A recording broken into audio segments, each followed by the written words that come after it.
ఉంది. సో నీట్గా మెయింటైన్ చేశారు. మనం వెనకాల డోర్ చూసుకుంటే స్పేసియస్గా ఉంది. ఒక 3 persons ఈజీగా పట్టొచ్చు. సో వాళ్ళతో పాటు ఈ టైర్ల కండిషన్ చూద్దాం మనం ఇప్పుడు. ఇవి కూడా టైర్స్ అవి కూడా మన 6 months అవుతుందంట మార్చి.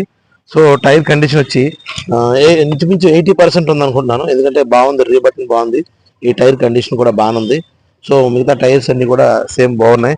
అలాగే బ్యాక్ సైడ్ గొద్దులకి మీకు స్కార్పియో యొక్క సింబల్ బాగా కనబడుతుంది. సో ఇది స్కార్పియో S5 అని రాస్తుంది. ఈ నెంబర్ కావాలంటే మనం మార్చుకోవచ్చు. సో కండిషన్ కూడా చాలా బాగుంది. లోపల చూస్తే కంఫర్టబుల్గా ఒక ఇద్దరు కూర్చోవచ్చు, ప్లస్ లగేజ్ కూడా పెట్టుకోవచ్చు. సో దీన్ని ఓన్ బోర్డు కింద మార్చుకునే అవకాశం ఉంది. సో ఓవరాల్గా ఈ కార్ యొక్క కాస్ట్ మీకు డీటెయిల్స్ కావాలనుకుంటే నేను పైన పెట్టిన స్క్రీన్ మీద పెట్టిన నెంబర్ కాంటాక్ట్ చేయండి. టైర్స్ కండిషన్ కూడా చాలా బాగుంది. సో మెయింటెనెన్స్ అంతా కూడా చాలా బాగుంది.